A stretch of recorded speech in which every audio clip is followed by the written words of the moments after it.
On doit déclarer normalement les honoraires dans la DSN de décembre, mais il existe toutefois une possibilité quand même de les déclarer jusqu'au mois de mars, dans la DSN du mois de mars. Donc c'est toléré avec une date d'exigibilité au 5 avril ou au 15 avril. Par contre, pour ça, il y a quelques particularités et quelques modifications à faire. C'est l'occasion de te montrer tout ça. Il y a deux possibilités pour déclarer les honoraires en DSN. Une qui est plus manuelle, où on va venir saisir les honoraires et les bénéficiaires puis actualiser la DSN, et une deuxième qui consiste à importer les valeurs qui sont présentes dans l'état DAS2. On le retrouve dans le dossier permanent. Donc ici on est dans la production sociale, donc je vais pouvoir avoir un raccourci pour aller dans le dossier permanent. Et dans les états du dossier permanent, j'ai mon état DAS2T 2020. Donc, cet état-là, on va pouvoir importer les honoraires et les bénéficiaires. Par contre, si on est sur un mois de janvier, février ou mars, il va y avoir quelques modifications à effectuer. Donc, le fichier Excel, on va devoir modifier le fichier des montants qui se trouve au niveau du GRPS. Et ce fichier Excel, il va falloir modifier notamment la taille de la date. Donc cette date-là, ça ne passera pas pour l'import en DSN, donc on vient modifier que la partie date de versement se fasse en date courte. Et également, on va devoir rajouter une colonne. Donc ici, je vais rajouter une colonne D en insérant ici. Et je n'aurai pas une date de versement, mais une date de déclaration DSN. Et cette date de déclaration DSN, je vais venir renseigner la date dans laquelle je vais mettre mes informations, la date de la DSN. Moi, l'exemple que je fais, il est sur janvier, donc je vais mettre la date du 31 janvier 2020.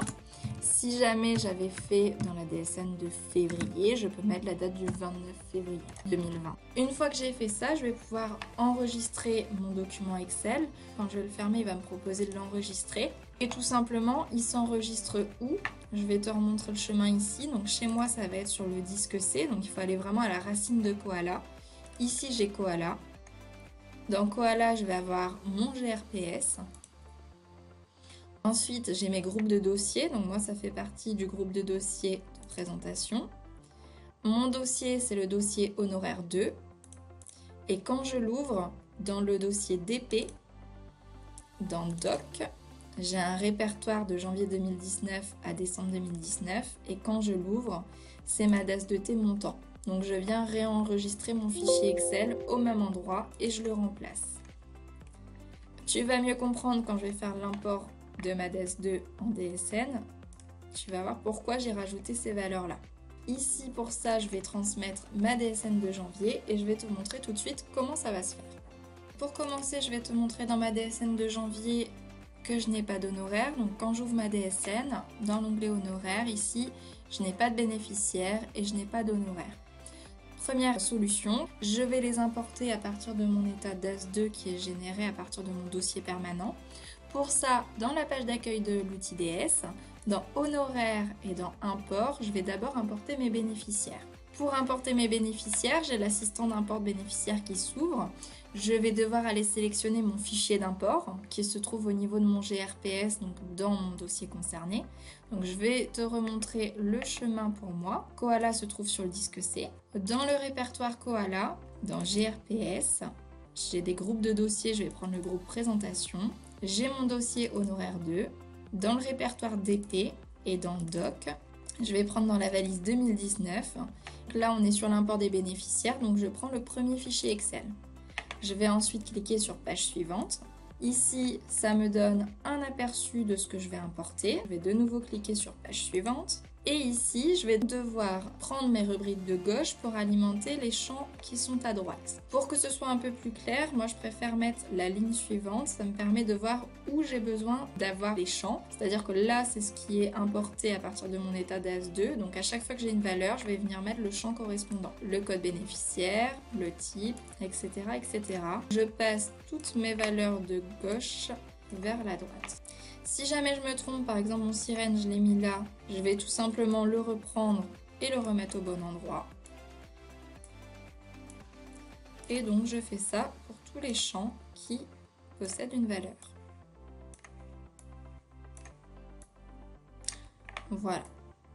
Ensuite, je vais pouvoir cliquer sur importer. On me propose de sauvegarder ce modèle. Donc je peux le sauvegarder, ça m'évitera de le faire pour tous mes dossiers.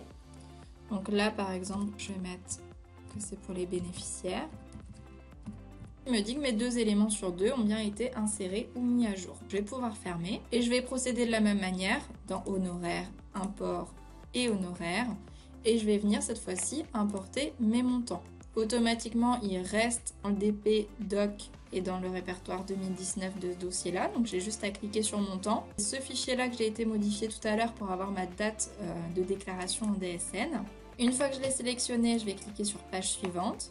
Ici, j'ai bien un aperçu avec ma fameuse date de déclaration en DSN que j'ai rajoutée avec la date du 31 janvier 2020 pour que ça s'incrémente dans ma DSN de janvier 2020.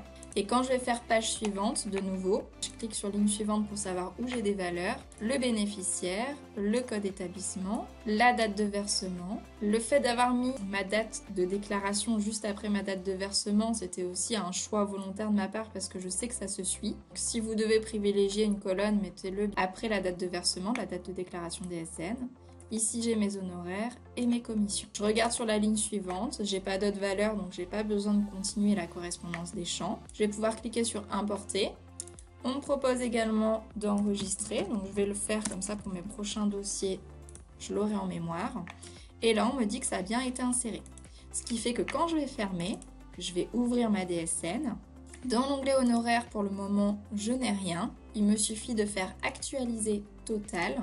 Et là, à ce moment-là, à l'actualisation de ma DSN, mes 2 lignes d'honoraires sont bien présentes avec mes honoraires et mes bénéficiaires. Voilà la première solution quand on a l'état DAS2 pour pouvoir importer les honoraires. Deuxième solution, donc je vais fermer ici, ça va être une saisie manuelle en allant dans l'onglet honoraires.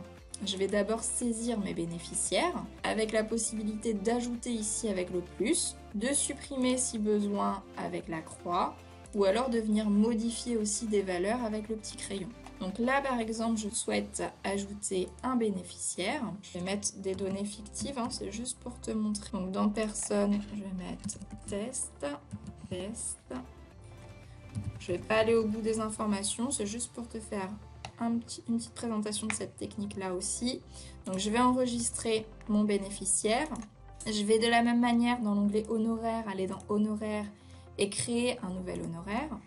Donc mon bénéficiaire, c'est mon bénéficiaire test qui fait partie de l'établissement 2. La date des honoraires, c'était au 31 décembre 2019. Et pour autant, ma date de DSN, c'est bien janvier 2020.